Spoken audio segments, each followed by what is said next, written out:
Oke, mudah-mudahan sudah terdengar jelas dan share screen sudah kelihatan. Mohon teman-teman untuk tetap on cam ya selama selama meeting kita pagi ini. Jadi selamat pagi dulu ya sama teman-teman. Udah lama juga kita nggak ketemu ya.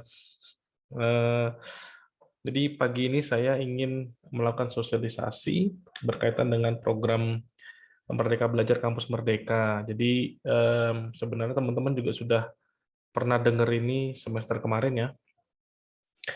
Saya perlu mengulangi kembali supaya mungkin ada yang tidak aware atau ada yang kemarin tidak terlalu care, maka saya pikir perlu untuk di sosialisasikan ulang gitu ya. Oke, kita mulai aja.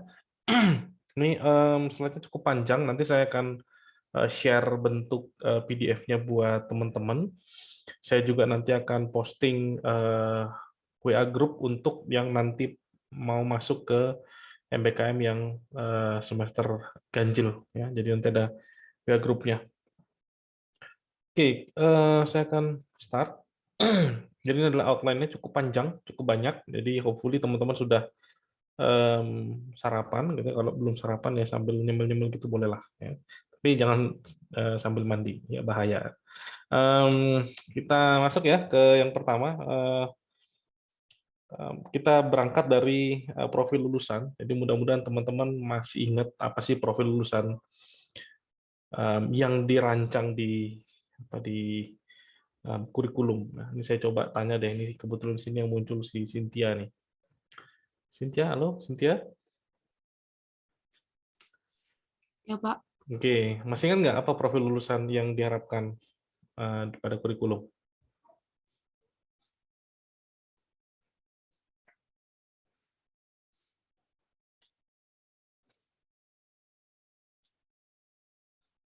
Masih ingat nggak? Ya, saya anggap nggak ingat ya, karena masih mencari ya. Jadi profil lulusan kita ada 3 ya, teman-teman. Kalau boleh dihafal, kalau nggak ya ditato gitu ya, tato yang non permanen biar ingat. Yang pertama itu IS developer. IS developer ini lebih ke technical skill ya, arahnya lebih ke sana.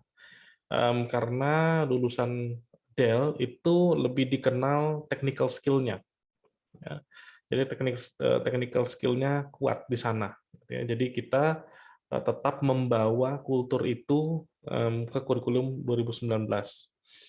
Nah, peran atau role dari IS developer yang kita harapkan itu adalah berperan dalam proses analisis, perancangan, konstruksi, kemudian pengujian, serta evaluasi solusi berbasis informasi. Jadi ini kayak bentuk fisiknya ya, itu adalah implementasi atau aplikasi dari SDLC. Jadi kalau teman-teman masih ingat ya di DSI kita ngomongin SDLC sedikit, kemudian masuk ke RPL itu sudah semua serba SDLC, kemudian kita ambil satu part yang sangat spesifik namanya ADS, teman-teman sudah ikuti.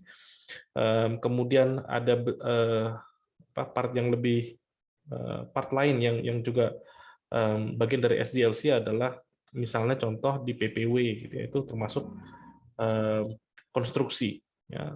Termasuk juga teman-teman belajar PBO itu termasuk dalam construction ya. Teman-teman belajar apa namanya basis data itu termasuk di construction.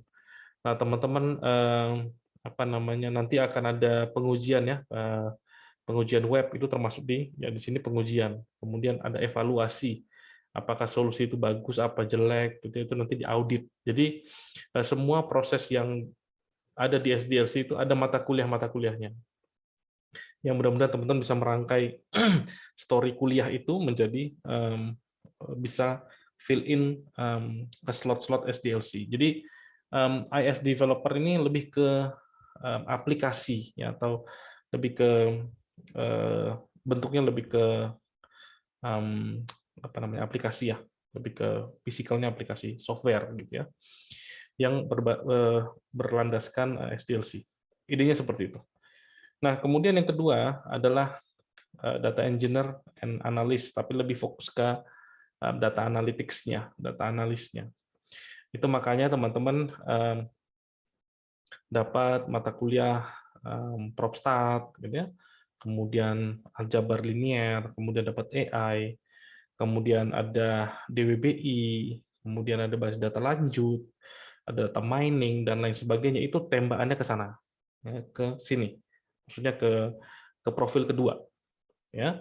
Kemudian yang ketiga adalah research assistant. Jadi semua yang teman-teman kerjakan di kuliah itu kulminasi atau puncaknya adalah tugas akhir, ya. Nah, dengan melakukan tugas akhir, teman-teman hopefully dapat experience untuk melakukan penelitian, riset, ya. Baik nanti skopnya besar atau skopnya kecil, ya tergantung sama pembimbing teman-teman siapa, field yang teman-teman nanti akan fokus itu di bidang mana, ya. Jadi bisa berbeda-beda kedalaman dan keluasannya. Nah, jadi kita punya tiga, ya, menurut teman-teman ingat. Tadi kita punya AS developer, kita punya data engineer and analyst, lebih fokus ke analytics sebenarnya. Kemudian yang ketiga adalah research assistant. Nah, ketiga profil tadi itu didekompos dalam bentuk yang namanya CPL. Jadi untuk menjadi seseorang yang disebut dengan AS developer, dia harus bisa apa sih? Oh, dia bisa A, bisa B, bisa C, bisa D, dan seterusnya, dan seterusnya. Nah, bisa A, B, C, dan seterusnya, itu adalah CPL. Jadi kalau teman-teman sudah ngecontreng itu semua, maka teman-teman sudah bisa dikategorikan atau memenuhi syarat dalam tanda kutip untuk disebut suatu role. Ya, misalnya contoh, oh kalau mau jadi AS developer itu harus bisa, misalnya yang pertama melakukan perencanaan proyek, harus bisa melakukan analisis, ya, melakukan requirement gathering, melakukan analisis dari requirement, melakukan desain terhadap sistem, mampu mengkonstruksi desain menjadi bentuk yang fisikal, kemudian mampu menguji, kemudian mampu mengevaluasi. Nah, kalau sudah teman-teman sudah bisa melakukan itu semua, maka teman-teman bisa atau entitled, ya, bisa dikategorikan memenuhi syarat sebagai AS developer. Ya, jadi CPL ini adalah benda-benda yang teman-teman harus kuasai, baik itu nanti aspek sikap atau aspek pengetahuan dan aspek keterampilan. Yang kalau teman-teman kuasai semuanya, resepinya, maka teman-teman entitled untuk memenuhi suatu role tertentu atau suatu profil tertentu. Ya. Nah, ketika teman-teman menguasai CPL-nya, maka teman-teman sudah memenuhi suatu profil lulusan. Ya.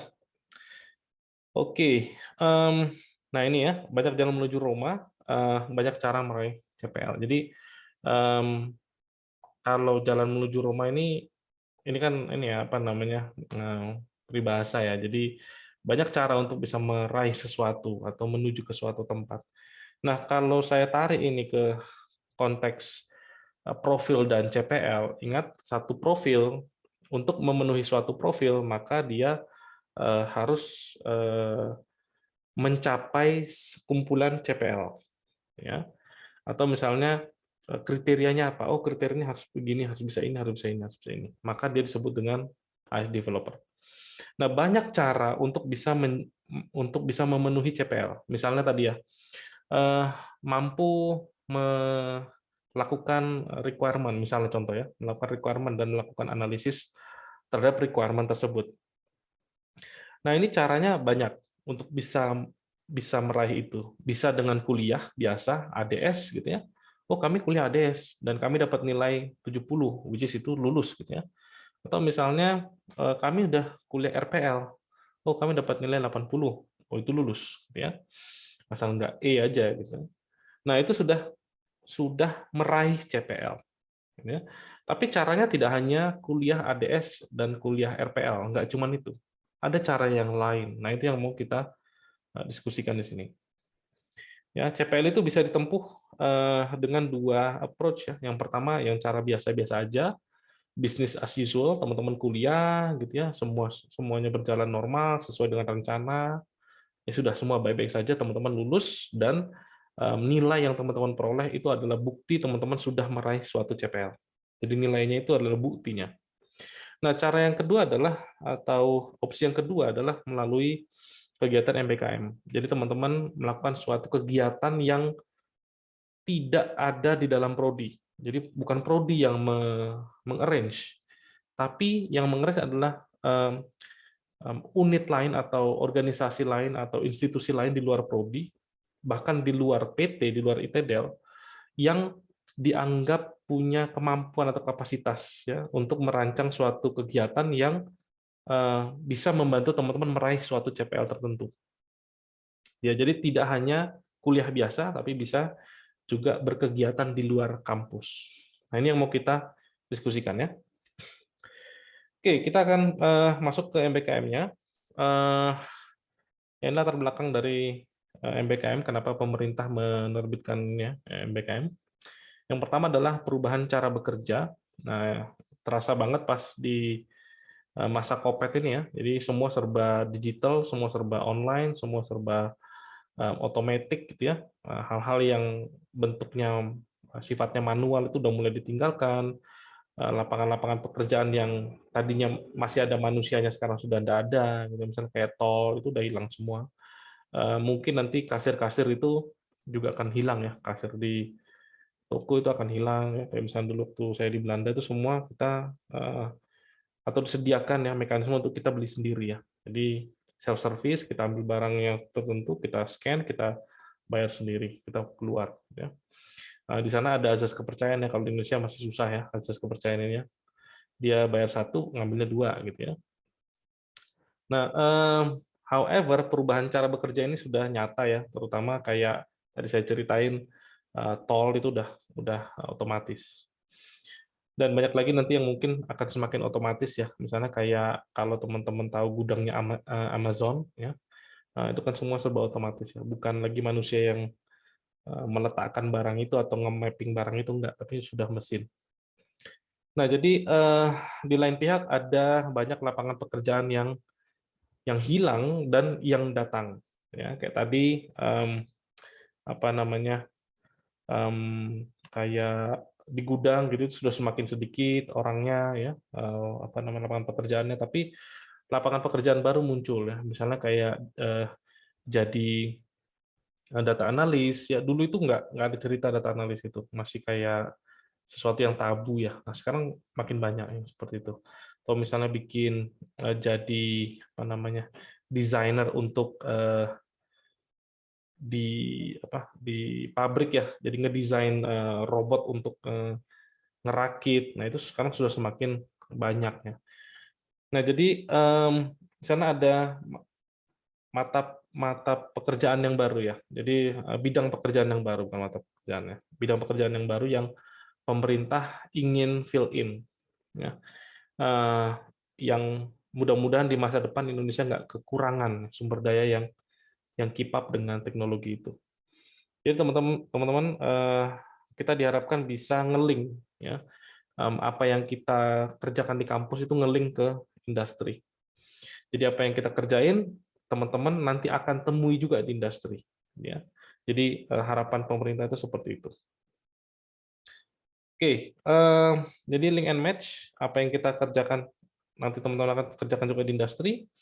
Dan yang kedua, teman-teman diharapkan menjadi adaptive learner. Jadi ya teman-teman akan menjumpai benda yang baru yang ada di luar sana yang mungkin di kampus nggak ada. Ya teman-teman jadi belajar yang baru ya. Oh ternyata gini. Oh cara bekerja itu begini loh. Kalau di kampus nggak ada nih apa namanya environment seperti ini. Jadi teman-teman bisa beradaptasi ya. Oke, tujuannya menyiapkan mahasiswa yang tangguh, relevan dengan kebutuhan zaman dan siap menjadi pemimpin ya. Jadi leadership, ada aspek leadershipnya di sana dengan semangat kebangsaan yang tinggi ya.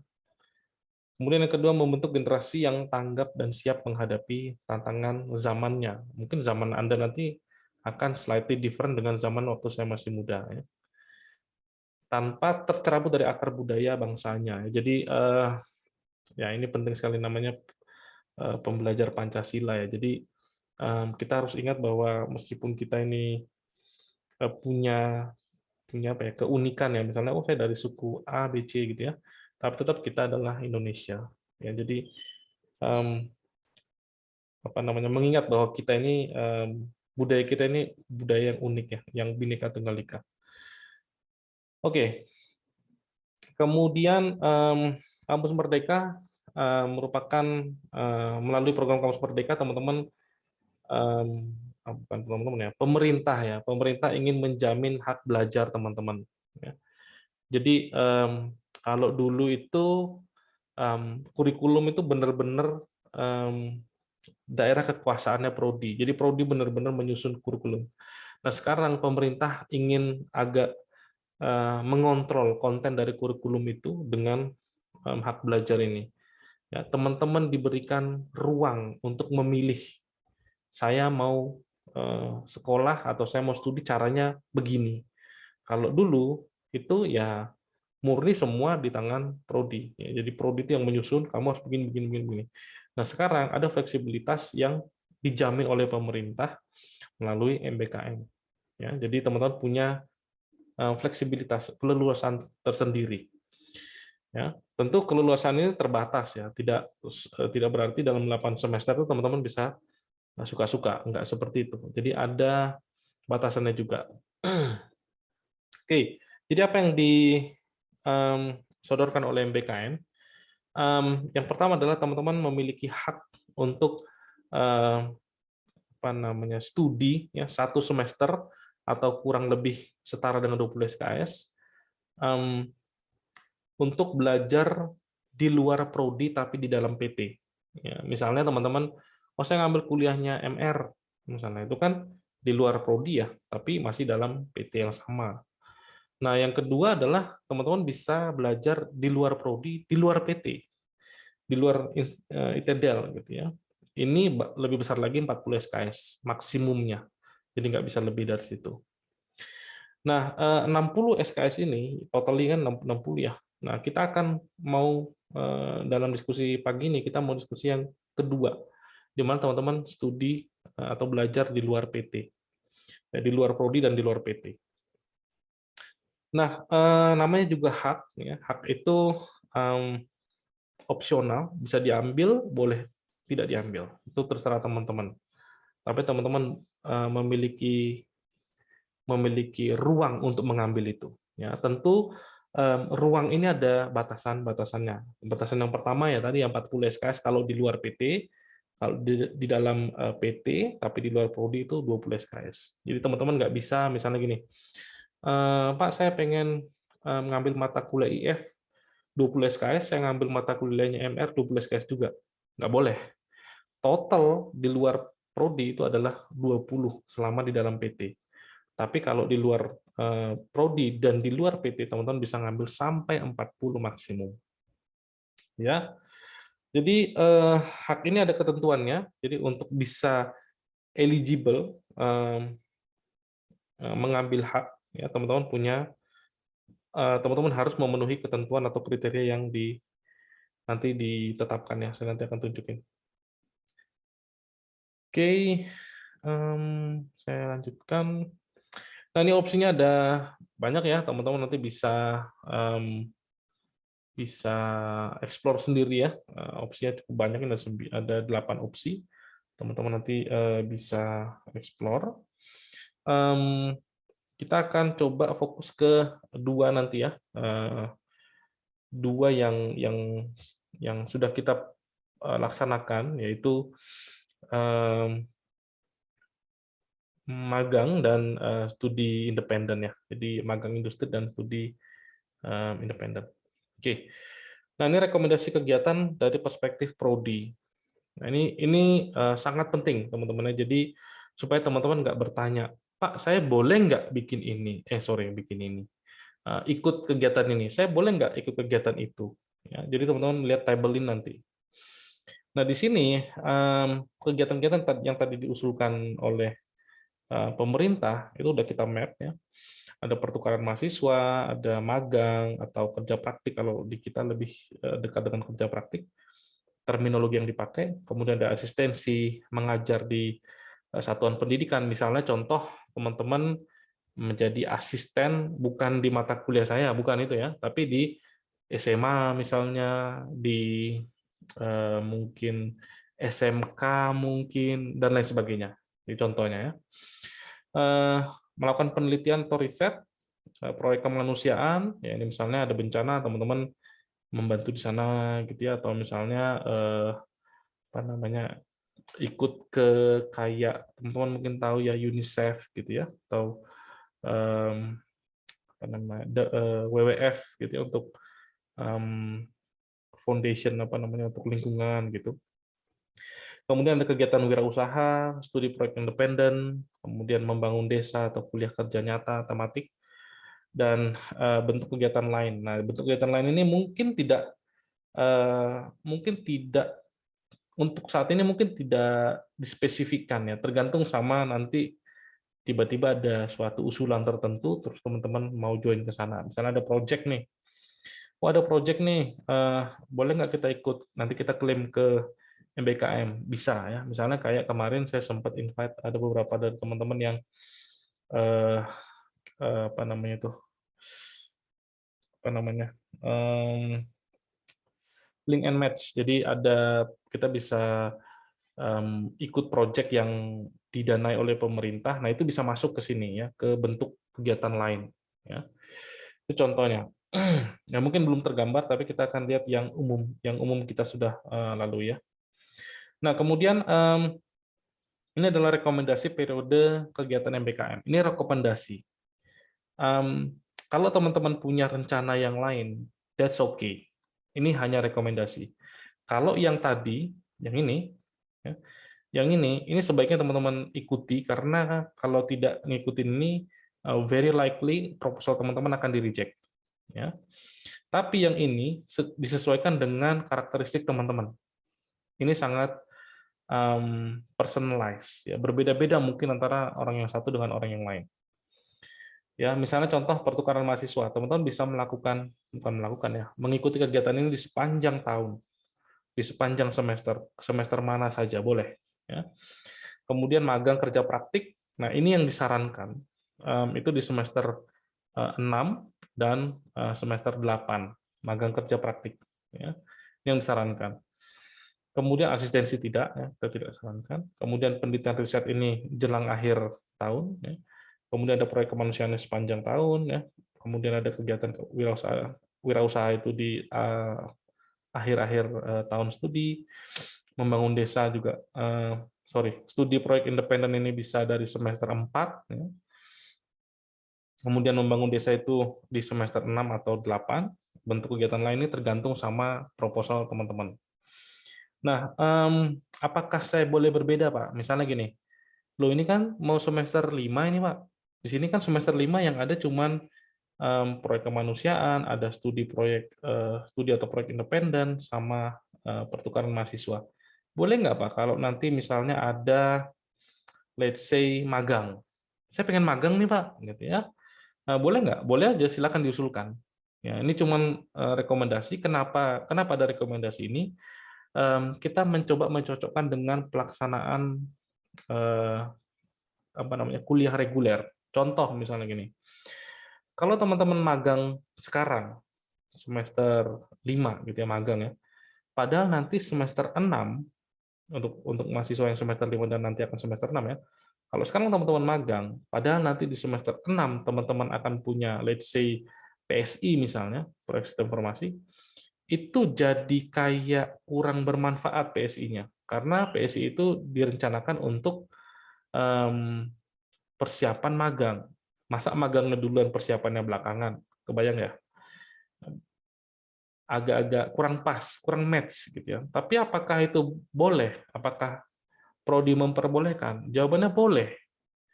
Ya, cuman teman-teman sadar bahwa saya nanti akan ada hal yang duplikat gitu. Akan ada hal yang duplikat, saya jadinya nggak dapat, pengetahuan saya nggak menjadi lebih luas karena melakukan hal yang sama 2 kali. Itu kayak teman-teman bikin garis ya 2 kali di titik yang di tempat yang sama, garis lagi, itu nggak ada gunanya, ya kan? Tapi kalau Anda membuat garis di tempat yang lain, tentu kan jadi bermanfaat ya, teman-teman melakukan garis kedua itu jadi bermanfaat. Gitu. Jadi itu aja yang teman-teman perlu perhatikan. Oh, kalau saya ambil ini sekarang, besok saya ambilin lagi. Wah, rugi dong saya. Nah, jadi kayak gitu ya. Perlu berpikir seperti itu. Atau misalnya dari pengalaman ada yang seperti ini. Saya ceritain. Jadi mahasiswa ini sudah semester 7. Ya, dia masuk semester 7. Kalau teman-teman yang di sini kan mayoritas semester 5 ya. Tapi ini ada mahasiswa semester 7. Terus dia mengusulkan kemarin itu studi independen. Ya. Studi independen itu biasanya teman-teman akan dikasih modul, teman-teman akan belajar sendiri, kemudian nanti ada meetingnya, ya kayak kita kuliah biasa deh sebenarnya. Ya. Nah, yang diambil oleh mahasiswa ini adalah berkaitan dengan data analytics. Bagus dong, sesuai dengan CP kita, sesuai dengan profil lulusan. Persoalannya adalah materi yang diberikan itu ternyata basic banget. Ya, sangat-sangat basic. Akibatnya apa? Sebenarnya mahasiswa ini rugi. Kenapa rugi? Dia udah dapat materi itu di semester 5 di AI dan di semester 6 di DWBI, ya, Data Warehouse and Business Intelligence. Dia udah dapat di situ. Bahkan praktikum di DWBI lebih susah daripada materi yang ada di MBKM-nya gitu. Akibatnya apa? Oh, nilai dia bagus memang 98 gitu ya, 97, 96 gitu ya. Memang dia harvesting nilai itu ya IP-nya tinggi lah gitu ya. Tapi sebenarnya dia rugi. Kenapa dia rugi? Dia mengerjakan hal dua kali, hal yang sama dua kali, bahkan yang dia kerjakan yang kedua kali ini lebih rendah daripada bebannya ya, lebih rendah daripada yang sebelumnya dia ambil. Dampaknya apa? Dampaknya adalah waktu mengerjakan tugas akhir. Waktu dia ngerjain tugas akhir, karena dia nggak mengambil mata kuliah yang penting untuk tugas akhirnya, ya dia miss ya. Akibatnya tugas akhirnya akan semakin kesulitan. Dia akan kesulitan di tugas akhir. Jadi teman-teman hati-hati ketika milih milih apa ya, milih kegiatan ya. Jangan sampai milih kegiatan semata-mata mengejar nilainya. Believe me, Anda ikut MBKM nilai Anda pasti gede. Tapi hati-hati dengan keberlangsungan studi. Jangan sampai karena untuk mengejar nilai, pengetahuan dan keterampilan teman-teman nggak diperhatikan, akibatnya pas nanti tugas akhir, nah kena di situ udah pok, ya bingung ini saya harus kemana nih, harus kemana, ya. Oke, itu contoh case-nya. Oke. Kemudian teman-teman bisa lihat ekspektasi-ekspektasi ini ya. Jadi kalau ada kegiatan pertukaran mahasiswa, kita harapannya apa? Kemudian nanti saran periode pelaksanaan teman-teman bisa baca di sini. Ingat kembali lagi kalau periode pelaksanaan itu personalized, tergantung sama situasi teman-teman. Nggak ada masalah kalau berbeda. Ya. Kemudian ya ini teman-teman bisa baca sendiri. Saya akan share. Kemudian saya masuk ke rekognisi. Nah, ini yang paling penting ya, karena ujung-ujungnya adalah harus bisa diklaim. Pak, saya capek-capek ikutin kegiatan itu, kalau nggak diklaim, nggak bisa masuk ke SKS saya, ngapain saya kerjain gitu ya. 99 itu ya, sia-sia ya. Jadi harus bisa diklaim.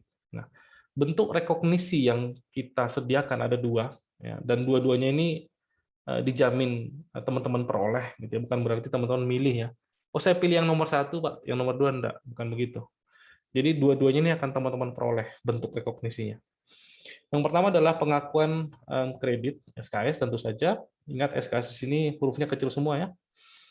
Kemudian pencantuman di SKPI. Nah, kalau SKS saya pikir teman-teman udah langsung paham ya. Oh ya, saya MBKM, saya dapat 20 SKS, nilainya A, luar biasa, IPK-nya 4. Kemudian yang kedua ini SKPI, karena sangat perlu nanti perusahaan tempat teman-teman bekerja itu tahu persis apa yang teman-teman kerjain. Contoh misalnya, kalau teman-teman ngambil di semester 5 ini MBKM, terus let's say teman-teman pengen jadi atau kegiatan MBKM-nya adalah back-end developer, misalnya contoh. Itu boleh nggak back-end developer? Boleh, silakan. Oh, mau jadi QA, Pak? Boleh, silakan. Ya. Nah, tapi kan teman-teman akan kehilangan kompetensi di bidang yang lain. Contoh, di semester 5 ini teman-teman akan punya beberapa mata kuliah yang esensial. Teman-teman punya PPW, teman-teman punya AI, teman-teman punya basis data lanjut, teman-teman punya project management. Kan keempat bidang ini kan, keempat mata kuliah ini kan berbeda ya tujuannya ya. Terus teman-teman gantiin dengan sesuatu yang gede banget, 20 SKS, tapi bidangnya cuma satu, bidangnya spesifik. Misalnya QA lah, misalnya contoh ya, jadi QA. Nah, teman-teman akan mastery itu menguasai betul bidang ini, tapi teman-teman akan kehilangan empat bidang ini. Ya, teman-teman harus sadar itu. Oh, saya akan kehilangan itu. Saya siap. Ya, oke, nggak apa-apa. Itu kan pilihan ya. Oke, saya mungkin nanti tidak akan punya kemampuan yang cukup di project management. Mungkin saya tidak punya kemampuan cukup di basis data lanjut dan seterusnya dan seterusnya dan seterusnya. Ya, teman-teman harus aware itu. Nah, nanti perusahaan teman-teman ketika lulus itu harus tahu teman-teman ini jagonya di mana. Oh, karena saya dulu MBKM, saya jagonya di bidang MBKM saya dong.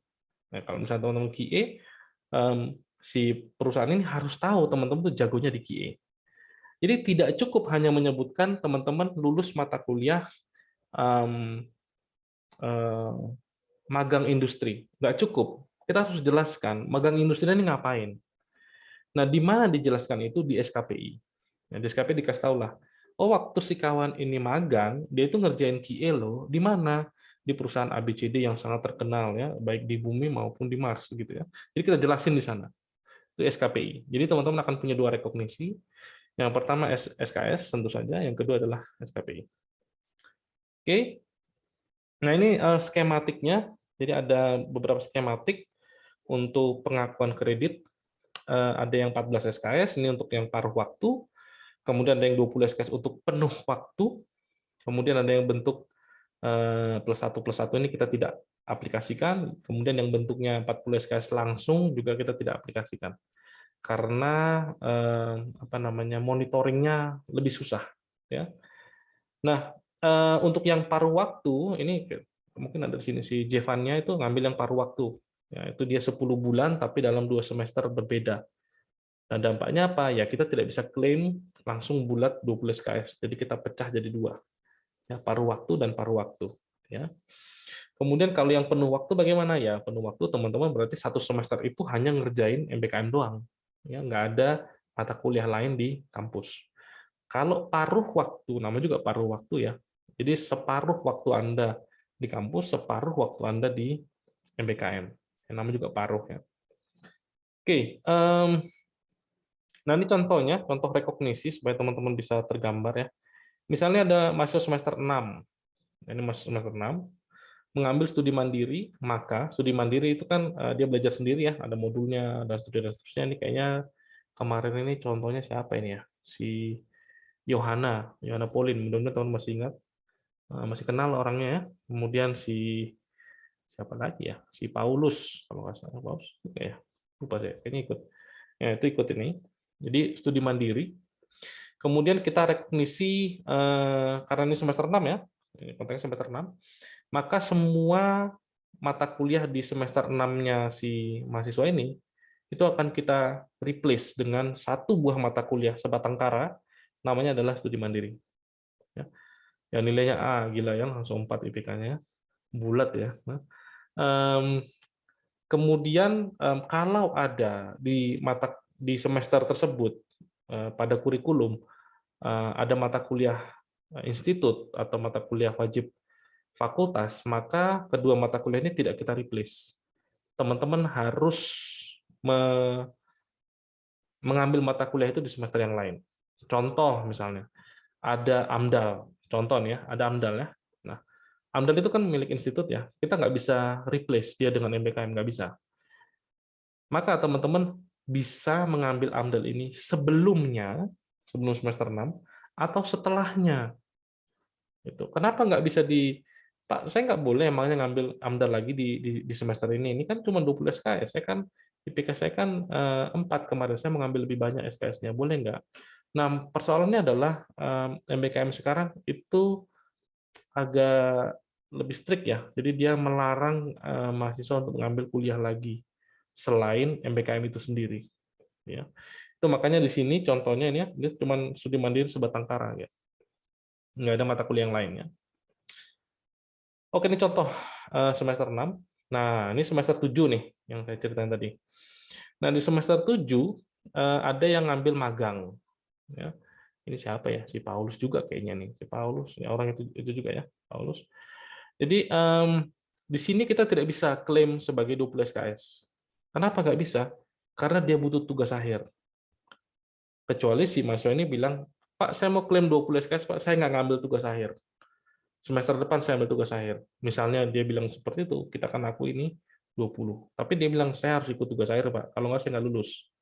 Oke, kita kasihkan tugas akhir, tapi MBKM ini tidak bisa kita klaim 20. Kita tidak bisa klaim penuh waktu. Kita jadinya klaim dia paruh waktu. Supaya apa? Supaya ada ruang buat si mahasiswa ini ngambil kuliah lain, termasuk di sana tugas akhir. Ya. Kemudian si mahasiswa ini juga mengambil penambangan data. Kenapa dia ngambil mata kuliah penambangan data? Karena TA-nya tentang ini. Jadi kalau dia nggak ngambil mata kuliah ini, mungkin dia akan kesulitan. Ya, jadi ini strateginya ya. Jadi mungkin nanti ada teman-teman yang pengen, oh saya pengen juga Pak ini magang, gitu ya. Mungkin ada di sini mahasiswa semester 7 mungkin nanti ya. Mau magang Pak, tapi saya juga mau tugas akhir ya. Begini mekanismenya. Jadi kita tidak klaim dia 20 SKS, tapi kita klaim dia paruh waktu 14. Ini contohnya. Ya. Kemudian semester 4, nah ini kasusnya si Jeff ya. Ini nilainya si Jeff, ini nggak apa-apa lah ya. Jadi di sini mengambil kegiatan kombinasi ya, antara di sana ada aspek studi mandirinya, tapi ada aspek magangnya juga. Ya, ini durasinya 10 bulan, berarti dia lintas semester, gitu ya. Karena lintas semester kita tidak bisa klaim dia dalam satu semester yang sama. Kita terpaksa pisahkan. Nah, kita pisahkan menjadi paruh waktu dan paruh waktu, gitu ya. Jadi semester pertama dia paruh, semester berikutnya adalah paruh juga. Jadi dua-duanya paruh. Nah, 14 ditambah 14 jadi 28. Nanti dia dapatnya banyak nih, 28 SKS ya, instead of 20. Nggak apa-apa, gitu ya. Ini kasusnya Jeff. Kemudian syarat. Nah, ini yang sering ditanya ya. Saya sebenarnya boleh nggak sih ikut gitu ya. Nah, teman-teman perlu pahami bahwa yang mengikuti MBKM ini dari pengalaman kita melaksanakan ini udah semester ketiga ya kita melaksanakan MBKM. Itu ada satu hal yang sangat-sangat krusial, sangat esensial yang harus dimiliki oleh para mahasiswa yang mau ikut MBKM. Yang terutama adalah kedewasaan. Dia punya kemampuan untuk sadar bahwa saya MBKM itu adalah atas keinginan saya, kemudian apapun dampaknya saya siap. Ya, baik dampak yang positif tentu saja dan dampak yang negatif. Contoh dampak negatif apa? Ya mungkin dia harus keluarkan kos, ya, which is kita nggak bisa cover. Ya, teman-teman harus siap dengan itu. Atau misalnya, oh saya dampak negatifnya adalah saya mungkin tidak bisa hebat banget di suatu bidang tertentu. Misalnya, let's say MBKM-nya adalah berkaitan dengan data analytics. Ya kita nggak akan expect teman-teman jago di development ya, di IS development. Kenapa? Waktu teman-teman sudah habis untuk data analytics. Gitu ya. Jadi teman-teman sadar betul bahwa kemungkinan ada profil lulusan yang teman-teman tidak bisa kuasai maksimal, tapi teman-teman akan lebih kuat ke satu bidang yang lain. That's okay. Oke. Jadi ini adalah syarat-syaratnya untuk memastikan teman-teman adalah anak yang dewasa dan sadar betul dengan keputusan yang diambil. Yang pertama adalah berstatus mahasiswa aktif di PD Dikti. Yang kedua memenuhi kriteria prestasi akademik, nanti ada kriterianya. Kemudian memenuhi batas pengajuan yang ditetapkan, misalnya gini, kalau teman-teman sudah ngambil studi mandiri, teman-teman nggak bisa ngambil studi mandiri lagi. Teman-teman hanya bisa mengambil studi mandiri 1 kali, lalu kalau mau ngambil MBKM lagi, carilah magang. Atau sekarang ngambil magang, besok mau pengen lagi MBKM nih, kan nilainya gede ya, nggak bisa ngambil magang lagi. Yang bisa adalah ngambil studi mandiri atau penelitian atau yang lain. Benar-benar tergambar. Kemudian tidak dikenai sanksi akademik atau non-akademik dengan kategori berat, ya, di 2 semester berturut-turut ke belakang. Ya, misalnya mencontek gitu ya, atau misalnya ngebully sampai masuk ke kompas.com misalnya gitu ya, itu contoh yang berat. Atau misalnya merokok dan lain sebagainya yang ketangkep. Kemudian yang kelima, bersedia untuk bertanggung jawab terhadap risiko-risiko yang ditimbulkan. Ya, misalnya, oh saya perlu traveling. Ini karena on-site saya perlu traveling ke Jakarta, ya itu urusan teman-teman. Ya, dana untuk ke sana itu urusan teman-teman. Oh saya perlu beli, let's say ya, sebuah alat misalnya, ya itu teman-teman yang menyediakan alat itu. Kemudian yang nomor 6, bersedia menaati seluruh ketentuan yang ditetapkan institut, fakultas, prodi, dan penyelenggara. Nah, ini saya pikir umum ya. Kemudian permohonan teman-teman itu atas sepengetahuan orang tua. Karena kalau nanti ada biaya, ya orang tua juga yang teman-teman tagih kan. Ya. Mak, saya mau gini-gini. Tiba-tiba teman-teman mau berangkat ke Jakarta, misalnya contoh, atau ke Bandung misalnya.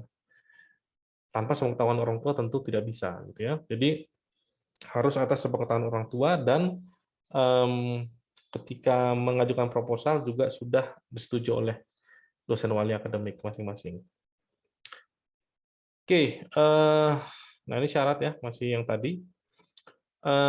Prestasi akademik minimum. Ya, jadi misalnya untuk melakukan pertukaran pelajar, teman-teman harus punya IPK 275 di semester terakhir. Jadi misalnya contoh sekarang teman-teman di semester, misalnya di sini semester 5 nih besok ya, maka IPK sampai semester 4. Ya, silakan teman-teman cek IPK sampai semester 4 itu berapa, teman-teman bisa propose. Ya. Kemudian magang, kerja praktik itu 3.0 dan seterusnya, teman-teman bisa cek nanti ya. Kemudian batas pengajuannya seperti saya sampaikan tadi ya, mostly 1 kali sepanjang studi. Nah, itu ada pengecualian untuk pertukaran mahasiswa, karena pertukaran mahasiswa ini per mata kuliah sebenarnya. Ya. Kemudian untuk bentuk kegiatan lain ini tergantung sama kegiatannya apa. Ya. Oke, ini yang saya sampaikan tadi. Jadi Anda diharapkan untuk ngeplan dengan baik ya. Jadi tidak hanya birahi aja gitu. Saya pengen sana supaya nilai saya gede. Jangan itu. Atau tidak cukup dengan itu ya. Teman-teman harus punya strong plan ya. Saya pengennya begini. Saya pengen jadi ini memang gitu ya. Maka saya ambil MBKM. Oke. Prosedur. Nah, ini ada 3 ya. Ada pengajuan, kemudian ada pelaksanaan dan evaluasi. Nah, pengajuan teman-teman setelah ini ya bisa ketemu sama dosen walinya, terus konsultasi. Pak, saya pengen kayak gini. Bu, saya pengen kayak gini. Sis, saya pengen kayak gini, gitu ya. Kira-kira gimana? Apakah bagus nggak ide saya ini? Saya pengen yang kegiatannya yang ini loh. Ini kayaknya bagus nih buat saya. Gitu ya. Silakan cerita sama mereka. Kemudian ingat, ketika teman-teman melemparkan proposal, itu kita sudah asumsikan sudah atas sepengetahuan orang tua. Ya, jadi ketika teman-teman submit, itu sudah atas sepengetahuan orang tua. Ya, jadi kalau orang tua tidak terinformasi, itu purely on your behalf, tidak. Itu bagian Anda. Kemudian pelaksanaan, nah nanti ada pembimbingannya, ada pembimbingnya. Kemudian untuk evaluasi nanti akan ada laporan, ya, dan ada seminar. Jadi misalnya kayak di Jeff ini nanti akan ada seminarnya. Oke, saya pikir itu untuk prosedurnya. Nah, ini kalau teman-teman mau lihat flow-nya ya. Jadi hal yang pertama, yang paling kiri atas ya, startnya. dari teman-teman mahasiswa itu konsultasi dulu ya dengan wali ya. Saya pengen kayak gini Pak, saya punya rencana seperti ini. Saya pengen nanti setelah lulus mau kerja di bidang ini gitu ya. Itu ceritain supaya dapat gambaran. Kemudian teman-teman bisa propose kegiatan MBKM-nya. Pak, saya lihat ini ada nih di platform kegiatan ini kayaknya saya cocok deh. Gimana ya menurut Bapak? Jadi konsultasi dulu sama mereka. Kalau bisa sih teman-teman sudah bikin ini ya kelompok ya, kelompok-kelompok. Jadi nggak sporadis satu-satu. Misalnya siapa ya? Misalnya sini yang muncul Marcelino misalnya. Marcelino diam-diam, saya pengen beda sendiri gitu ya. Mau jadi magang jadi wapres misalnya. Nggak usah ya. Mungkin ada beberapa teman-teman yang juga pengen jadi wapres. Saya pengen jadi wapres nih, magang jadi wapres, misal contoh. Yuk siapa yuk gabung sama saya biar kita sekalian konsultasinya, gitu ya. Jadi jangan terlalu personal, ya. Terlalu capek nanti walinya kasihan. Ya.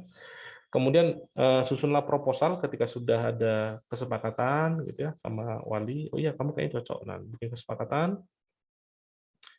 Kemudian diajukan proposal nanti dikirim ke saya. Nanti kan ada apa namanya Google Drive-nya, teman-teman bisa submit ke sana.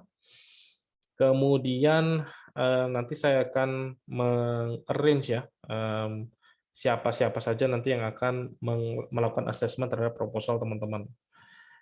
Ya, misalnya tadi Marcelino bersama 3 kawannya punya satu proposal ke sebuah kegiatan gitu ya. Nanti proposal itu akan saya cek dulu, saya periksa terlebih dahulu ya. Oh ini kayaknya nggak rapi atau apa gitu ya. Saya tolak, nanti diperbaiki.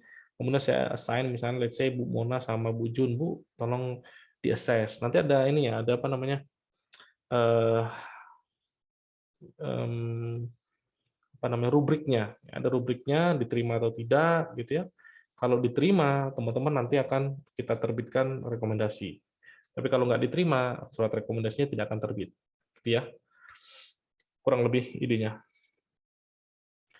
Oke, kemudian di pelaksanaan ya teman-teman nanti akan ada biasanya ya akan ada koordinatornya dari pihak pelaksana, kemudian biasanya kita juga di-invite ke sana. Ya. Saya pikir nanti bisa teman-teman nikmati ya prosesnya, nggak terlalu repot sih. Kemudian untuk evaluasi akan ada seminar ya untuk yang let's say magang atau studi independen itu akan ada seminarnya. Kalau pertukaran mahasiswa nggak ada seminarnya. Oke, untuk penyusunan proposal, ini beberapa ini ya tipsnya ya. Pertama pastikan teman-teman eligible. Jadi kalau teman-teman nggak eligible nggak usah create ya itu karena pasti akan ditolak ya pasti akan ditolak. Kemudian contoh eligibility IPK-nya ya, kemudian nilai perilaku dan lain sebagainya. Kemudian ya komunikasi dengan dosen wali ya. Sampaikan preferensi Anda, kenapa ini menarik, kenapa Anda akan cocok dengan itu, kenapa itu akan bisa menunjang pencapaian profil, terutama itu kunci itu. Ya, teman-teman harus bilang, ini bisa membantu saya mencapai profil lulusan yang ini, Pak. Karena begini, Pak. Ya. Kemudian satu proposal boleh banyak pengusul. Ya, janganlah pula sampai satu kelas ya kan. Ya mungkin 10 boleh lah gitu ya. Tapi kalau sampai satu proposal 10 satu proposal untuk satu kelas ya itu nggak sehat ya, itu cuma nebeng doang gitu ya. Jangan. Kemudian sampaikan bahwa kegiatan itu bermanfaat dan yang penting satu lagi adalah menantang. Jadi tahun lalu itu ada beberapa proposal yang kita reject karena sangat-sangat tidak menantang. Ya. Itu kayak kemarin ada yang mau develop web tapi cuma pakai WordPress. Itu kita tolak. Ya, cuma pakai WordPress itu nggak menarik sama sekali. Ya. Bahkan anak SMK juga bisa bikin web pakai WordPress, jadi sangat tidak menarik. Oke, ini contoh yang saya capture yang recommended ya. Di sini ini cuma satu yang saya capture, jadi bukan berarti saya suruh Anda ngelamar yang ini, enggak. Ini cuma contoh. Ya, kenapa ini menarik saya akan ceritain. Yang pertama di sini menuju ke profil lulusan. Itu yang penting pertama. Di sini data analis. Jadi dia nembak langsung ke profil lulusan. Kemudian kalau kita perhatikan nanti di bawah ya, di bawahnya ada rincian kegiatan, mereka mendeskripsikan dengan baik. Ya, deskripsinya cukup bagus ya. Jadi kita bisa tergambar, oh ya bagus sih ini. Kayaknya teman-teman bisa bisa bisa menjadi person yang lebih bermutu dengan ini, dengan mengikuti kegiatan ini. Ya. Ada misalnya tahun lalu itu yang dari Blibli. Ya. Dari Blibli itu kebetulan saya ada kenalan di Blibli ya. Waktu cerita sama teman saya itu, dia bilang, Bang, kok nggak ada ya dari anak abang yang ikut ke Blibli itu? Saya bilang, kalian bikin deskripsinya aja parah banget. Sorry, kalau deskripsinya aja parah, belum kegiatannya apa lagi? Saya bilang gitu. Jadi jangan malas, saya bilang sama mereka, jangan malas bikin deskripsi, kan dari sininya kita menilai. Gitu. Jadi terus beberapa waktu kemudian dia kirim ke saya deskripsi dari Blibli, terus saya review, saya perbaiki, saya kasih saran, saya kirim balik. Nah itu sekarang yang ada di sini. Nah tapi ini kan video ya, ini saya ambil yang lain. Nah jadi teman-teman pastikan sebaiknya lihat deskripsinya dengan baik, jangan hanya melihat ke kayaknya keren gitu ya, padahal deskripsinya jelek. Ya. Asesor itu akan ngelihat ya, wah ini deskripsinya aja kayak gini, apalagi nanti kegiatannya, isi kegiatannya pasti lebih parah lagi. Nah, gitu ya. Jadi perhatikan karena ada yang ketika saya browse itu deskripsi hampir nggak ada gitu. Akan melakukan analisis data. Oke, terus ngapain? Caranya apa? Gitu. Nggak ada. Kalau yang saya lihat ini bagus, deskripsinya cukup bagus. Teman-teman bisa lihat di link yang saya sudah kasih. Oke, good luck. Saya cek pembukaan di platform Kampus Merdeka itu udah dibuka, tapi isi dari kegiatan-kegiatan ini masih belum lengkap. Ya. Jadi teman-teman sudah bisa daftar sih, cuman untuk saat ini masih terbatas jumlah opsinya. Tapi udah bisa kok mendaftar. Saya pikir itu. Silakan jika ada pertanyaan dari teman-teman, saya open biar bisa kita diskusikan. Silakan.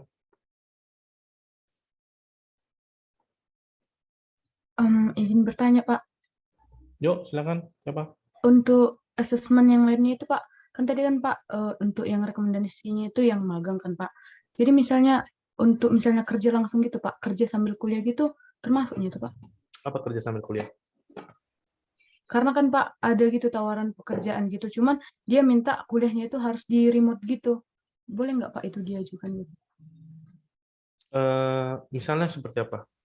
Bisa ceritain nggak? Gini kan Pak, kan ada ditawarin kerja kan Pak. Jadi nanti kerjanya itu harus secara offline Pak di Jakarta. Mm. Jadi dia minta ke kami gimana bisa nggak dibilangkan ke kampus untuk kuliah di kampusnya itu di remote gitu Pak. Jadi harus online lagi untuk kuliahnya. Oke. Ya ini beberapa concern ya. Itu pertanyaan yang bagus sekali. Itu nilai pertanyaannya aja 100. Begini. Jadi yang tadi itu adalah tawaran pekerjaan. Let's say mungkin magang kali ya. Bukan langsung bekerja tapi mungkin magang. Dan di sana diperbolehkan untuk masih kuliah. Kan kalau ngikutin MSIB-nya Kemdikbud ini nggak boleh kuliah, hanya ini doang. Ya, tadi ada mahasiswa semester 7 yang kita berikan izin untuk ngambil kuliah karena kalau dia nggak ngambil kuliah dia nggak akan lulus tepat waktu. Jadi strategi kita. Oke, balik ke pertanyaannya tadi Didia ya kalau nggak salah ya. Bisa nggak seperti itu? Kalau menurut saya sekarang untuk saat ini jawaban saya bisa. Ya, jawabannya bisa. Nah, persoalannya adalah apakah tempat kerja yang tadinya apa namanya mengusulkan itu terdaftar di sini, terdaftar di platform nggak? Kalau di platform kayaknya enggak sih. Oke, kalau dia nggak punya tidak di platform ini, sebaiknya kita punya kerjasama dengan perusahaan tersebut, gitu. Karena nanti ketika apa namanya dia mau ngeklaim jadi SKS, dia mau ngeklaim jadi SKS kan ini kerjaan itu atau enggak? Sebenarnya agak bingung juga, kayaknya mungkin kalau bisa Pak, kalau enggak juga enggak. Gimana ya, Pak? Karena kan dibilang, dia itu bisa membolehkan kami untuk tetap kuliah gitu, Pak, ngambil full SKS-nya, tapi harus online, Gimana gitu, Anda Pak, kuliahnya. kuliah 20 SKS? Sorry, misalnya Anda kuliah di kampus seperti biasa gitu kan, tapi Anda kerja juga, gimana caranya itu? Nah itu, Pak. Nah, itu Karena masalah. mereka sistem kerjanya, Pak, katanya gini, Pak, mereka bakal ngasih satu proyek untuk 1 bulan gitu, jadi kami yang atur sendiri waktunya gitu, Pak. Sekalipun Anda akan mengatur sendiri, Anda bayangin aja, Anda kemarin kan semester 4, bisa nggak Anda ngerjain project lagi dengan kesibukan seperti itu? Mmm, Ya, jadi kalau kalau kami sih melihatnya ke jam kerja. Misalnya gini, normally kalau Anda kerja beneran, pasti 8 jam sehari dong. Itu normal. Kuliah itu ya teman-teman hitung aja 20 SKS itu sama dengan 20 dikali 3, 60 jam seminggu. Kalau kerja normalnya full time ya, itu 8 jam sehari atau 40 jam seminggu. Artinya kalau 40 ditambah 60 itu udah 100 jam seminggu. Seminggu itu ada berapa jam? 24 dikali 7 berapa itu? Sekarang sanggup nggak kita atau di dia deh mengatur 100 jam di 24 kali 7? Mungkin nggak? Itu mungkin sih, kayak Pak. dalam sehari itu kerja 16 jam. Mungkin nggak? Gitu. Kalau menurut saya sih nggak mungkin. Itu nggak mungkin. Nah, kalau misalnya dikasih project sebulan gitu terus, nanti bagaimana kita klaim beban pembelajarannya? Itu sulit, terus terang. Gitu ya. Sangat sulit. Jadi karena maksudnya gini, saya tidak berharap saya tidak ingin menjadi ganjalan buat Lydia, tapi jangan sampai ketika nanti kita berikan kita lepaskan malah jadi momok. Itu nggak selesai, kuliah berantakan, akhirnya apa? Tambah semester. Gitu. Jadi saran saya buat Lydia, mendingan ngambil magang yang ada di platform ini. Pertama, bisa diklaim jelas dia. Di magang ini juga kerjaannya jelas. Dari pengalaman kita, memang magang ini jauh lebih bagus daripada studi independen. Mungkin saya kalau kasih nilai, kalau magang ini bisa dikasih 90, tapi kalau studi independen saya akan kasih 50. Jadi kualitas isinya itu akan beda banget. Kalau menurut saya ya, daripada teman-teman studi independen, lebih bagus ngambil magang. Itu dari pengalaman selama ini ya. Oke, silakan. Ada lagi dari teman-teman yang mau? Sorry, terjawab nggak, Lydia? Mmm, ini kan, Pak, kan Bapak membilangkannya itu magang, sebenarnya ini bukan magang, Pak, tapi memang langsung kerja, Pak. Iya, kalau langsung kerja berarti saya nggak bisa klaim itu jadi SKS. Oh, Saya nggak bisa klaim jadi SKS karena kalau mau diklaim jadi SKS itu kan harus jelas perusahaannya mana, kemudian apa namanya bidang pekerjaannya apa yang Anda kerjakan di sana atau yang mana, kemudian nanti ada laporannya, kemudian nanti baru bisa kita nilai dan masuk ke SKS. Mungkin itu nanti masuk ke kerja praktik aja kalau mau. Sayang Anda, maksudnya gini, kalau bisa ya hindari mengambil kegiatan di tengah semester reguler kalau kegiatan itu ad hoc. Ad hoc itu cuma sepotong-sepotong, sepenggal-sepenggal. Misalnya kayak tadi proyeknya cuma sebulan. Itu kan cuma sepenggal ya, atau 2 bulan. Itu kan dia, kalau ini, Pak, dia pakai sistem kontrak gitu, Pak, 1 tahun nah itu 1 tahun. langsung, Pak. Tuh. Bagaimana Anda bisa nggak keep up dengan itu? Kalau saya sih, kalau if I were you, mungkin saya tidak akan ngambil itu. Karena itu dangerous untuk keberlangsungan kuliah. Kayak tadi ya, 8 jam sehari, kuliah itu 60 jam seminggu. Siap nggak? Tapi kalau siap, terjun aja deh. Kalau siap, terjun aja. Kalau saya nggak menghalangi, ya, silakan. Ya, tapi kalau untuk diklaim jadi SKS, saya kasih garis bawah ya, kalau mau diklaim jadi SKS harus jelas. Kalau sumbernya dari platform, sudah jelas, kita nggak akan komentari. Tapi kalau dari perusahaan lain, dari perusahaan yang kontaknya itu yang apa, dia kontak sendiri dengan mereka, sebaiknya kita punya kerjasama dengan institut ya, punya kerjasama dengan perusahaan itu. Kemudian kalaupun nanti Lydia dikontrak ke sana, silakan. Tapi kita tahu persis perusahaannya yang mana, yang dikerjain apa, jelas gitu. Itu aja sih. Ya. Baik, Pak. Sudah menjawab, Pak. Terima kasih, Pak. Kemarin ada tuh tahun lalu yang nanya ke saya sih, Pak saya pengen magang, tapi dia nggak ada di platform. Jadi ini magang ya, bukan kerja langsung ya. Ada yang magang tapi tidak ada di platform. Caranya gimana ya Pak ya supaya bisa? Saya bilang, kasih aja ke kita kontak personnya dari kantor tersebut, perusahaan tersebut. Kita akan kontak, kemudian kita akan buat kerjasama supaya bisa diakui jadi SKS.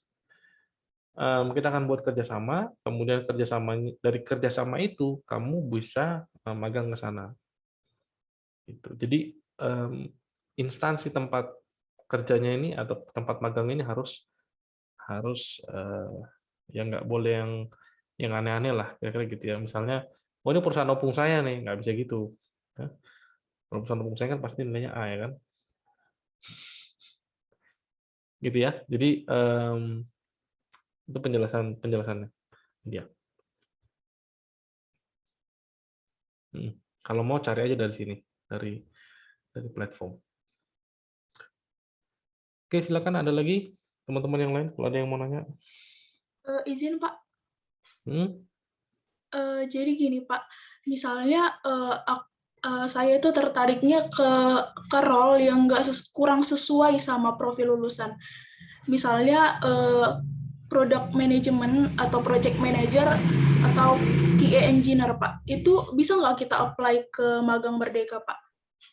Karena kan kurang sesuai gitu ke profil lulusan Pak. Oke. Gitu, Pak. Tadi ada product manager, mungkin bukan product manager ya, product owner kali ya. Kemudian ada QA, kemudian ada apa tadi, project manager gitu ya. Product management Pak. Product management. Jadi kita akan lihat deskripsinya ya. Mungkin namanya itu, tapi deskripsinya itu lebih menjelaskan. Makanya kalau bisa cari yang deskripsinya itu bagus ya. Kita bisa ngerti ini mau dikerjain apa. Karena terminologinya industri ini macam-macam. Ternyata yang dikerjain cuman begini doang gitu. Jadi industri itu kadang-kadang bikin title yang kayaknya keren, which is yang dia kerjain mungkin nggak seberapa. Atau sebaliknya, title-nya nggak seberapa, tapi ternyata yang dikerjain banyak. Ya. Jadi tadi Irma tadi ya. Jadi make sure kalau nanti melempar proposal, pastikan deskripsinya bagus supaya kita bisa paham. Ya.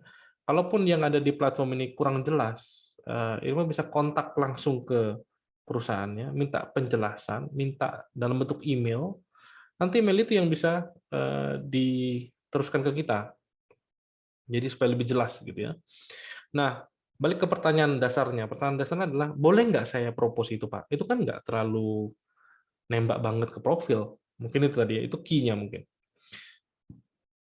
Kalau terlalu jauh, sebaiknya nggak dipropose. Misalnya contoh, oh ini ada magang jadi nurse misalnya, tahu nurse ya, jadi perawat gitu ya. Ya itu nggak nyambung. Ya. Tapi kalau misalnya jadi QA, kita balik ke SDLC tadi. SDLC itu kan ada testing ya.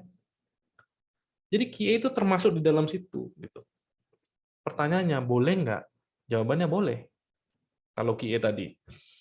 Terus ada project manager tadi ada. Kalau nggak salah saya tangkap saya. Project manager. kita lihat project manajernya di bidang apa. Kalau project manager projectnya di bidang IT, bikin let's say sistem informasi mungkin, atau bikin back end system mungkin, atau apalah yang tentu nyambung dengan kita, ajukan aja. Tapi project manager membangun rumah nggak cocok.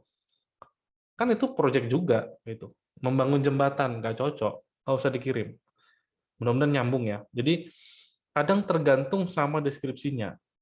Namanya mungkin terlalu ambigu gitu ya. Nama dari role-nya itu ambigu kayak tadi project manager ya. Yang bisa jadi project apa emang? Semua bisa jadi project gitu ya. Bikin meja juga itu project gitu. Tapi kan itu nggak nyambung sama kita ya. Kalau misalnya mau bikin API server, oke, boleh. Kejam nggak ya, Irma ya? Tadi maksud saya bukan project manager, Pak. Kalau project manager kan bisa betul yang kayak Bapak bilang, kayak membangun sebuah meja, membangun sebuah rumah. Tapi yang aku maksud di sini product management, kan kita ngembangkan suatu produk biar sesuai sama requirement-nya dari company-nya, Pak, gitu. Bukan ke project manager, tapi ke produknya, Pak, product management. Kalau menurut saya itu masih bisa dipropose ya. Masih bisa dipropose. Silakan menunjukkan aja nanti, convince us, bukan pastikan ya, yakinkan kami bahwa bidang yang Anda tawarkan itu menarik gitu. Menarik. Kenapa menarik dan kenapa itu bisa cocok buat Anda gitu. Kan ini kan perspektifnya kan ke Anda ya. Maksud saya preferensi Anda sukanya apa gitu. Jadi kita tidak atau kami berupaya untuk tidak membatasi itu. Ya, asal nggak terlalu lari aja. Misalnya kayak tadi kalau jadi product manager, ya produknya bidangnya apa nih? Bidangnya masih informatics nggak? Kalau produknya adalah busana, ya nggak cocok. Gitu ya. Produknya ini apa? Gitu. Makanya upayakan deskripsinya itu bagus, supaya kita ngerti produk yang Anda maksud ini apa sih konteksnya, lingkupnya apa sih, gitu. Namanya, Irma ya. Oke, Pak. Kalau misalnya deskripsinya di sini kurang jelas, kayak tahun lalu apa 2 semester yang sebelumnya, itu kita kontak langsung. Maksudnya Anda ya, mahasiswanya kontak langsung ke penyelenggara. Ini sebenarnya ini apa ya, gitu. Jadi ditanyakan, mungkin di sini kurang jelas, ditanyakan, dapat informasi lebih lanjut, masukkan ke dalam proposal supaya kita lebih ngerti konteksnya apa.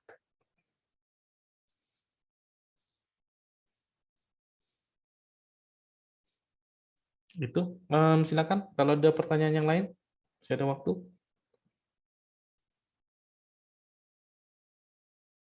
Ups, udah lewat ini. Ya, silakan.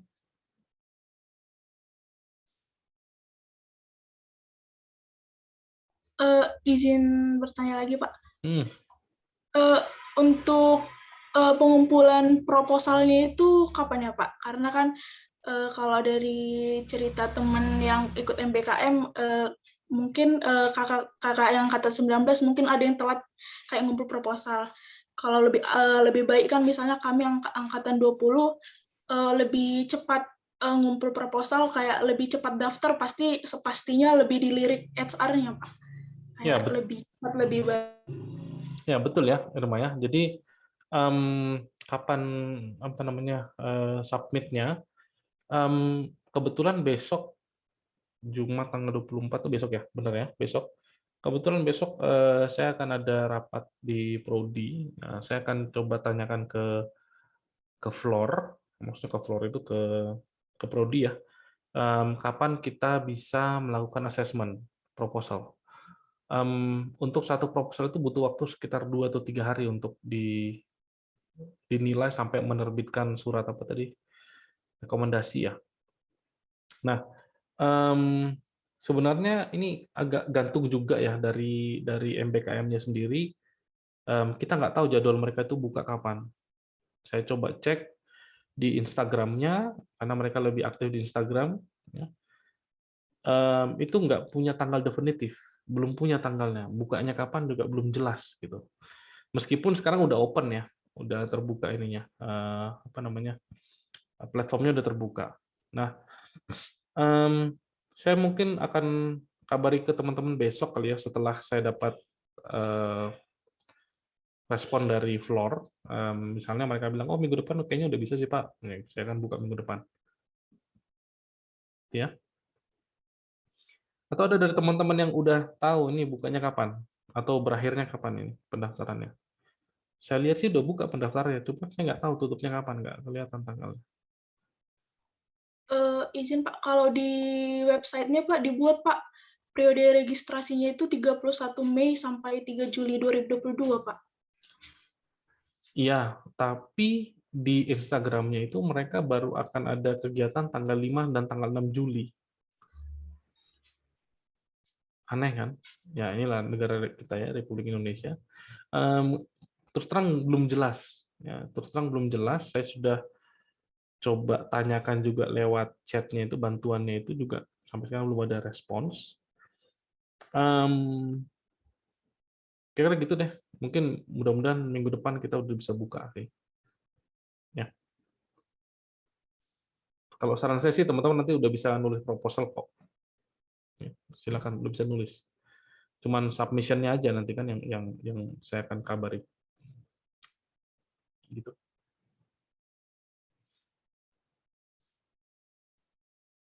Silakan teman-teman, share lagi.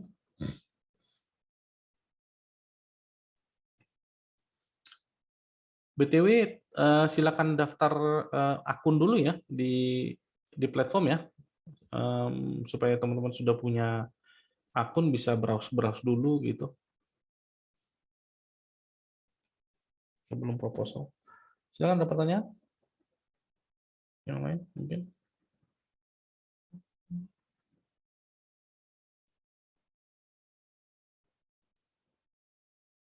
Nggak ada. Tidak ada. Oke, saya akan tunjukkan contoh proposal. Belum tadi ya. Oke, ini dia. Saya akan tunjukkan contoh proposal template-nya. Jadi nanti akan teman-teman juga akan dapatkan template ini. Mohon diperhatikan ya teman-teman, template ini kalau teman-teman berkelompok gitu ya, kalau teman-teman berkelompok, tolong untuk tidak keroyokan di Google Docs. Kenapa? Kalau teman-teman pakai Google Docs, ini formatnya hancur semua. Ya. Jadi sebaiknya teman-teman tetap bikin edit di lokal, kemudian nanti ada yang nyatuin. Ya, jangan di Google Docs semua masukin di situ. Enggak, formatnya hancur. Ya, formatnya hancur. Jadi saya ingatkan lagi, saya lumayan care dengan formatnya. Kalau formatnya hancur itu langsung ilfeel gitu dan pengen langsung reject. Ya. Jadi formatnya tolong diperhatikan. Nah, identitas saya pikir teman-teman bisa paham. IPK adalah IPK terakhir semester sebelumnya. Jadi kalau sekarang teman-teman mau masuk semester 5, maka tulis semester 4-nya IPK-nya. Kemudian ini konsennya ya bahwa teman-teman sudah memenuhi ya. Kemudian untuk persyaratan prestasi akademik ini ya silakan teman-teman nanti ubah sesuai dengan tujuan dari kegiatan. Misalnya, oh tujuan kegiatan saya adalah let's say kewirausahaan misalnya, kegiatan berwirausaha, maka ininya 2,75 ya, silakan diubah. Ya kalau mau magang 30 dan seterusnya dan seterusnya. Kemudian usulan kegiatan ya teman-teman bisa ambil dari platform. Kalau dari platform ini apa judulnya ya, software developer engineer atau misalnya tadi QA engineer mungkin ya silakan sesuaikan aja. Kemudian bentuk kegiatannya apa? Kalau ini magang ya tulis magang. Kalau ini studi independen tulis ini studi independen. Ya sesuaikan aja. Kemudian penyelenggaranya siapa? Kasih tahu kita webnya. Kemudian kredit yang nanti akan diklaim berapa? Ya. Kemudian kedudukan ini kedudukan dari si penyelenggara. Kemudian bentuk rekognisinya nanti teman-teman bukan memperkirakan ya, mengusulkan apa. Oh, saya mau mengusulkan ini jadi magang. Ya. Oh, saya mengusulkan ini jadi studi mandiri. Ya, silakan. Ya, silakan diikuti. Kemudian modelnya apa? Ini remote, ada yang on-site, ada yang hybrid. Ya, silakan yang mana yang dipakai. Kalau misalnya yang dipakai adalah remote, ya yang dua ini dihapus saja. Ya. Oh, yang dipakai on-site, ya yang lainnya dihapus saja. Ya. Kemudian metode pelaksanaannya apa? Full time atau part time? Karena ada yang full time, ada yang part time. Ya. Kemudian perlu diingat kalau full time ini bisa 20 SKS-nya, tapi kalau part time itu cuma 14. Ya, teman-teman harus care dengan itu. Kemudian periode pelaksanaannya, rencananya bagaimana? Kemudian deskripsinya ya, silakan ditulis deskripsinya, bisa diambil dari platform. Kalau teman-teman perlu, teman-teman bisa tambahin informasi yang lain ya. Kemudian persyaratannya, ini persyaratan dari si ini ya, si penyelenggara. Kadang-kadang mereka nambahin persyaratannya. Misalnya contoh ini dia harus semester 6. Ya. Ada yang harus semester 4. Semester 5 ya.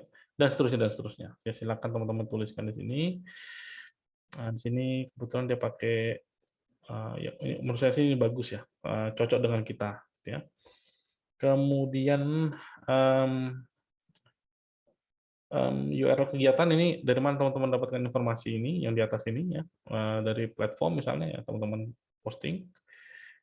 Kemudian nah ini yang ngejual atau nggak ngejual ya teman-teman, kan teman-teman punya kebebasan ya memilih ya kegiatannya apa saja, tapi teman-teman harus meyakinkan kita bahwa kegiatan itu bermanfaat ya, dan cocok buat kita. Jadi contoh misalnya di sana disebutkan kompetensi yang teman-teman akan peroleh adalah problem solving and decision making, bla bla bla bla bla bla. Nah, coba cocokkan dengan kurikulum.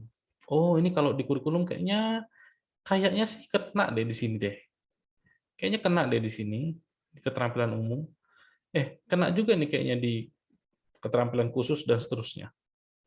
Ya, nanti ini dapat dari mana tulisan teks-teks ini nanti ada di bawah, saya sudah siapin.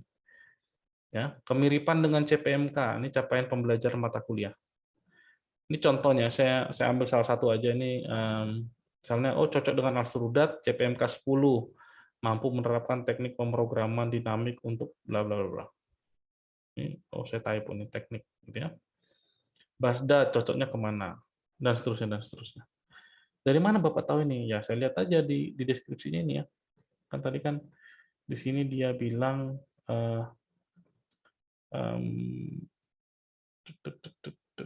ini ya. Nih. Learn the best action needed. Ya, jadi teman-teman memilih approach yang the best ya. Ini kan the best action plan needed. Apa yang harus kita lakukan untuk bisa solving problems-nya. Jadi saya pikir itu kayaknya cocok deh untuk ini,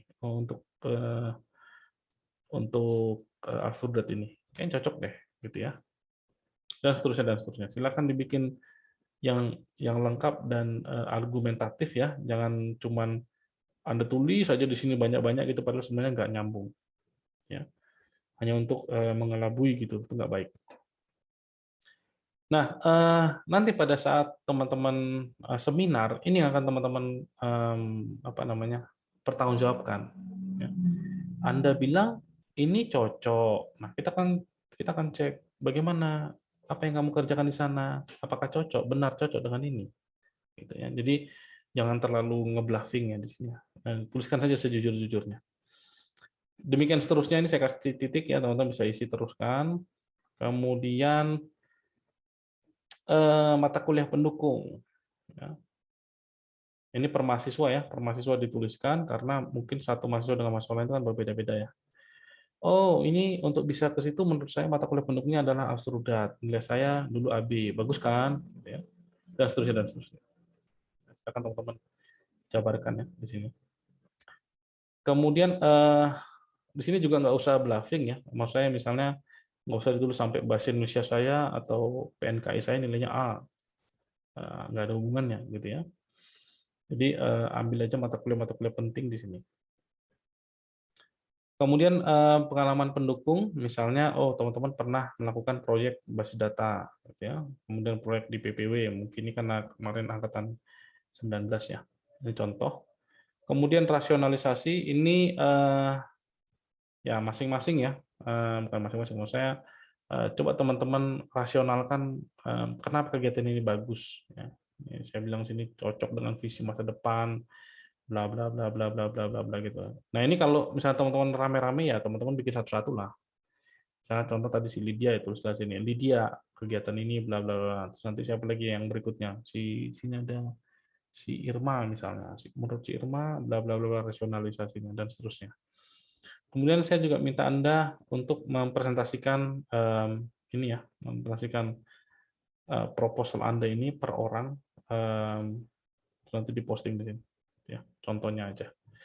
Kemudian sampaikan usulan pembimbing. Saya pengen pembimbingnya siapa. Ya, silakan. Nggak usah tulis semua dosen di sini ya. Jadi cukup tulis 1 atau 2 dosen aja. Kemudian student consent. Ini saya cuma ingin Anda sadar, gitu ya, bahwa kegiatan ini pasti akan ada dampaknya. Ya, ini saya cuma student consent. Kemudian yang tadi ya profil lulusan saya sudah tulis di bawah sini. Ya teman-teman bisa baca dari sini. Ya, terus rumusan sikap tadi S berapa, teksnya apa, ini teman-teman bisa lihat ini. Kira-kira seperti itu mengenai proposal. Silakan apakah ada pertanyaan terhadap proposal ini? Izin bertanya, Pak. Ya, silakan. Tapi bukan tentang proposal, Pak. Kira-kira nanti untuk pembelajaran semester 5 itu bakalan offline atau online ya, Pak? Karena kemarin sempat ada berita semester 5 ini bakalan offline sepenuhnya, tapi ada juga yang bilang karena ada COVID varian-varian baru, kemungkinan akan online lagi. Jadi misalnya kalau online, siapa tahu bisa ambil MBKM atau yang magang misal, karena kebanyakan yang magang ini onsite. Jadi kalau misal nanti kuliahnya online, bisa tetap ambil magang yang paruh waktu kayak si Jeva. Jadi dia SKS-nya cuma 14 misal, nanti tetap bisa diambil mata kuliah yang esensial. Kayak yang Bapak bilang tadi, mata kuliah yang penting-penting itu. Seperti itu, Pak. Oke. Semester besok daring apa luring gitu ya. Nah, info sampai saat ini memang kepastiannya pasti nanti ketika jelang sudah dekat ya. Sekarang ini kan masih fluktuatif ya. Tapi sampai saat ini kita ngeplan akan luring ya, akan langsung, akan onsite. Jadi tidak daring lagi. Nah, kenapa tidak daring lagi? Kalau daring terlalu banyak kendalanya. Ya, terlalu banyak kendalanya. Kalau teman-teman bukan mau ya, pengennya itu apa namanya daring. Saya pengen daring, Pak, supaya saya bisa tetap ikut MBKM. Kalau menurut saya sih bukan belum ya, jarang ada kegiatan yang paruh waktu. Ya. Kayak kasusnya Jeff itu mungkin satu dari sekian ratus gitu, itu kasusnya sangat kecil sekali. Dan mungkin bisa tanya sama Jeff, dia membagi waktunya bagaimana, apakah bisa apa enggak gitu. Kemudian teman-teman harus pikirkan dengan jadwal kuliah. Ada yang dosennya sangat strict ya, misalnya kayak Bu Mona, lu nggak hadir. Kayak Pak Teno misalnya, lu nggak hadir. Ya. Jadi akan sangat berbeda-beda treatmentnya. Jadi saran saya adalah kalau teman-teman mau MBKM, ambil MBKM. Kalau teman-teman mau di kampus, ambil di kampus. Jadi mungkin untuk saat ini kita tidak bisa dapatkan semuanya. Saya nggak bisa dapatkan semuanya nih. Saya harus pilih. Ya. Saya pilih yang mana, yang ini apa yang itu. Ya. Jika seperti itu dilema teman-teman ya, makanya harus dipikirkan baik-baik. Saya ambil yang mana.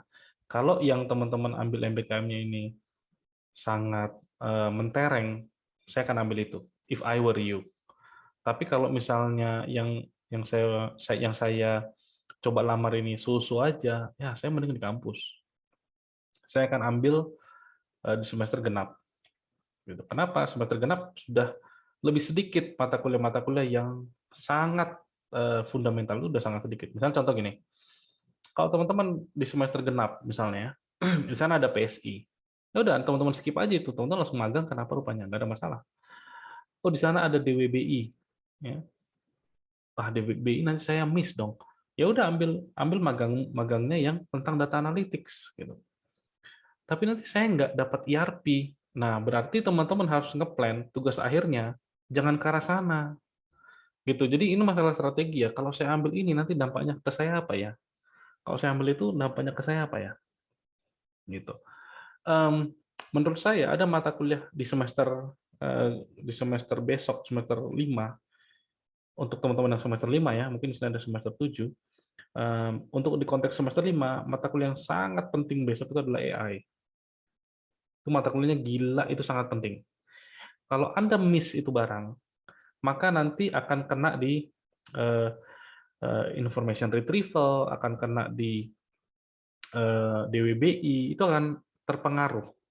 Atau teman-teman mungkin nanti akan ambil NLP ya, Natural Language Processing, itu akan terpengaruh karena fundamentalnya ada di AI. If I were you, kalau saya adalah Anda, apa dong strategi Bapak? Pertama, saya akan ambil MBKM yang magang. If I were you, saya akan ambil MBKM yang magang, lalu saya akan ikuti kuliah tapi tidak ambil SKS-nya. Jadi permisi sama dosennya, Pak, saya ikut kuliah Bapak ya, tapi saya nggak ambil SKS-nya. Saya ikut kuliah ini supaya saya bisa nanti tetap keep up dengan materi ketika nanti saya kuliah NLP atau saya ambil kuliah INRE, saya nggak zonk, Pak. Gitu. If I were you. Kejawab nggak? Billy. Emang bisa ya Pak, misalnya semester 5 ini magang, tapi kayak mata kuliah yang esensial kayak AI tadi atau mata kuliah yang PPW diambil, tapi nggak diambil SKS-nya. Bisa. Cuman ngambil materinya, ilmunya gitu aja. Ya boleh, gratis kok. Tapi nanti kalau misalnya offline Pak, itu kan diajarnya di kelas, jadi ngambil ilmunya, materinya gimana Pak? Kan ya pasti ada aspek yang missing lah. Pasti ada aspek yang missing. Tapi setidaknya sebagai mahasiswa yang dewasa, kita sudah mencari semaksimal mungkin apa yang bisa kita grab. Misalnya contoh, saya deh misalnya PPW. PPW itu kuliahnya tetap, saya pengennya tetap daring. Saya nih. Tapi pas praktikum ya onsite gitu. Kan tetap ada praktikumnya. Praktikumnya nanti akan project based learning ya, pakai project, kita berbasis project. Jadi tetap akan ada ruangannya, mereka akan di sana. Terus gimana dong Pak saya yang nggak ada yang nggak di kampus karena saya onsite di perusahaan? Ya terpaksa nanti kau buat kelompok sendiri, main-main sendiri gitu. Dapat ya. Jadi hasil kerjamu bisa aja tetap di show, tetap bisa di showcase, tapi nggak kita nilai. Maksudnya nggak akan masuk ke KRS-mu. Gitu. Kalau Pak saya mau ikut mini quiznya, ikut tuh boleh, nggak ada masalah, gratis kok. Tapi itu nggak masuk ke nilaimu, gitu. Jangan nanti minta misalnya, Pak saya ini kan sebenarnya udah bisa A ini Pak. Ya tapi kan kita udah sepakat di awal, Pak. Anda hanya sit in, hanya ikutin aja, tidak untuk diklaim jadi SKS. Kebayang ya?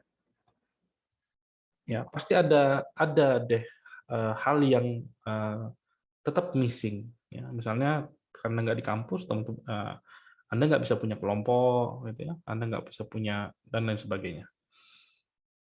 Gitu ya. Kalau magang itu dari apa namanya, dari pengalaman ya. Dari pengalaman mungkin nanti seharusnya saya nggak tahu di sini ada nggak si Yohana ya, Yohana Polen ya. Hadir nggak ya di sini? Kalau hadir dia bisa cerita ya. Bagaimana sih dia manage waktunya gitu. Dia magang, kemudian dia juga ngambil kuliah gitu ya. Kemudian magangnya cuma diklaim 14. seperti apa. Itu teman-teman bisa tanya deh sama dia langsung deh. Ya. Oke. Kira-kira seperti itu, silakan. Kalau magang itu lebih fleksibel sih ketimbang studi mandiri, studi independen.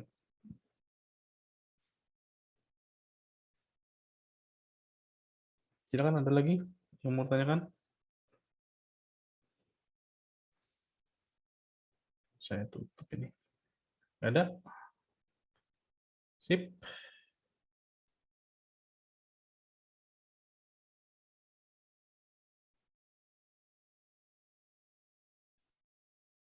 Nggak ada? Nggak ada lagi ya? Oke, kalau nggak ada lagi, saya pikir cukup. Yang terpenting teman-teman segera konsultasi ke ini ya, ke wali ya, supaya dia bisa ngasih ideas mana yang kayaknya cocok, mana yang enggak. Kemudian jangan takut untuk ngambil PKM. Ya, kalau if I were you seperti saya ceritain tadi, saya akan ambil magang. Mungkin knowledge saya masih sedikit di konteks teman-teman di misalnya di semester 5. Tapi coba aja, lompat aja gitu. Ya, terus kalau mau sit in supaya jangan lost knowledge-nya. Nah, besok masih akan meeting, kami akan meeting. Mungkin saya bisa propose apa namanya klaim paruh waktu ya, meskipun itu kemungkinan besar ditolak. Misalnya contoh gini, Pak, saya pengen tetap kuliah, tapi saya pengen tetap MPKM, kayak tadi kasusnya yang tanyakan tadi ya. Tentu teman-teman nggak bisa ambil dua-duanya. Kalau mau diklaim 20 SKS. Tapi kalau kita klaim 14 paruh waktu, masih bisa, masih ada ruang kosong. Ya. Problemnya adalah apakah dosennya mau kalau teman-teman kadang kuliah kadang enggak, kadang kuliah kadang enggak. Apakah mau? Gitu. Nah, itu yang jadi persoalan. Nah, saya akan coba tanyakan itu besok ke floor karena saya nggak bisa putuskan sendiri. Kira-kira seperti itu, teman-teman. Nanti saya akan posting di grup ketua kelas untuk siapa yang mau ikut MPKM. Silakan join nanti di grup itu. Kira-kira seperti itu. Untuk pertemuan kita pagi ini, saya pikir cukup. Saya quit ya. Selamat pagi semuanya. Thank you. Selamat pagi, Pak. Terima kasih, Pak. Terima kasih, Pak.